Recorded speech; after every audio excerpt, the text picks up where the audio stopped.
یہ میرات العقول ہے جناب، سادس شرون اس کی جلد جناب 26 نمبر جلد ہے۔ میسا بھائی یہاں پہ ایک اشکال ہوتا ہے، وہ کہتے ہیں کہ دیکھیں آپ بات تو کر رہے ہیں کہ اطاعت مطلقہ بھی ان کی فرض ہے، آپ کہہ رہے ہیں یہ معصوم من الخطا بھی ہیں، لیکن آگے خدا فرماتا ہے کہ جب تم میں اختلاف ہو جائے نا، تم یہ ہے کہ اللہ اور رسول کی طرف بات کو پلٹاؤ، تو اللہ وہاں یہ تو نہیں کہہ رہا کہ اولل الامر کی طرف پلٹاؤ۔ تو اس کا مطلب یہ ہوا، انجینئر صاحب یہ کہتے ہیں، انجینئر صاحب کے اپنے جملے یہ ہیں کہ اس کا مطلب یہ ہے کہ اولل الامر سے تم اختلاف کر سکتے ہو، اولل الامر میں یہ کیپیسٹی نہیں ہے، اولل الامر اس قابل نہیں ہے کہ وہ نبی خاتم کا سکسیسر ہو اور 100% کریکٹ ہو۔ انجینئر صاحب نے یہ نتیجہ نکالا کہ اولل الامر سے آپ اختلاف کر سکتے ہیں قرآن و حدیث کے مطابق۔ یہ میں نے نکالی ہے جناب، یہ میرات العقول الکافی کی شرح ہے، جلد نمبر اس کی 26 ہے۔ امام علیہ السلام کیا فرماتے ہیں اس بارے میں؟ امام باقر علیہ السلام فرماتے ہیں اطیعوا اللہ واطیعوا الرسول واولی الامر منکم، فرماتے ہیں کہ جب تمہیں تنازع ہو جائے نا تو اس کو تم اللہ کی طرف لوٹاؤ، رسول کی طرف لوٹاؤ اور اولی الامر کی طرف لوٹاؤ۔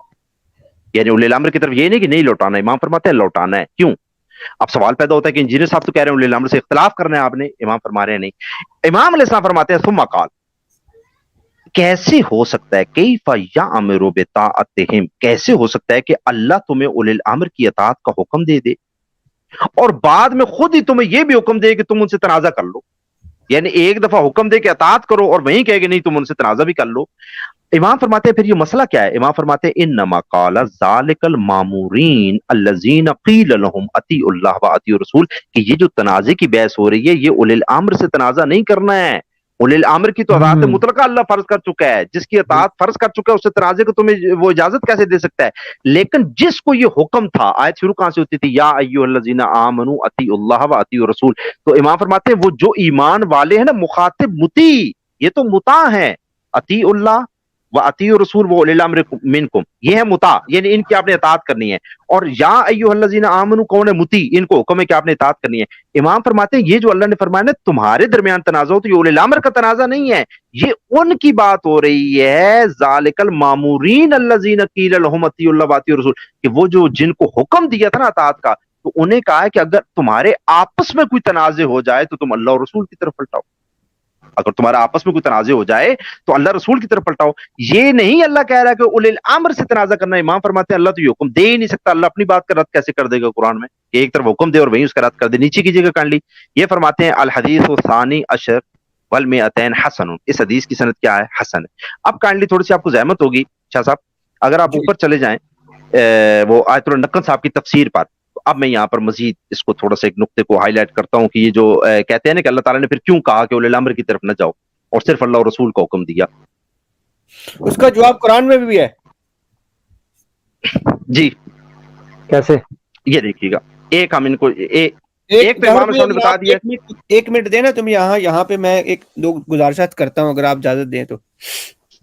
ٹھیک ہے، اگر آپ اسی آیت میں دیکھیں نا، لازمی نہیں ہوتا کہ اللہ کسی جگہ میں کسی کا نام نہ لے تو وہ اس میں شامل نہیں ہوتا۔ اگر آپ اسی آیت کے آخر میں دیکھیں تو لکھا ہوا ہے ان کنتم تؤمنون باللہ والیوم الآخر، تو یہاں پہ لکھا ہے کہ اگر تم ایمان رکھو اللہ پہ اور یوم آخرت پہ، یہاں پہ رسالت کا ذکر ہی نہیں ہے۔ تو کیا ہم اس آیت سے یہ اندازہ لگا سکتے ہیں کہ رسالت پہ ایمان رکھنا واجب ہی نہیں ہے؟ جی یہ بالکل نہیں ایسا ہوتا، قرآن کا یہ اسلوب نہیں ہے کہ آپ اس کی ایک آیت سے کسی ایک جگہ پہ مثلا رسول کا ذکر نہیں ہے تو آپ اس سے اندازہ لگا لیں کہ اس میں یہاں پہ رجوع یا یہاں پہ اطاعت واجب نہیں ہوگی۔ اسی قرآن کی آیت 83 میں اگر آپ جائیں تو وہاں پہ اللہ کا نہیں ہے، اللہ کی طرف رجوع کرنے کا حکم نہیں ہے۔ جی، سورہ نساء کی آیت رسول اور اولی الامر کی طرف ہے، جی جی رسول اور وہاں اولی پہ الامر، رسول اور اولو الامر کی طرف ہے حکم، جی تو وہاں پہ اللہ کی طرف رجوع نہیں کرنا ہم نے، بہترین، وہاں پہ قرآن کی طرف رجوع نہیں کریں گے۔ اسی آیت، اسی سورہ نساء کی آیت نمبر 83 میں جائیں اور وہاں پہ اس کا جو ترجمہ ہے میں آپ کو وہاں پہ ہو پڑھ کے سنا دیتا ہوں۔ سورہ نساء اور اس کی آیت نمبر جو ہے وہ 83 ہے۔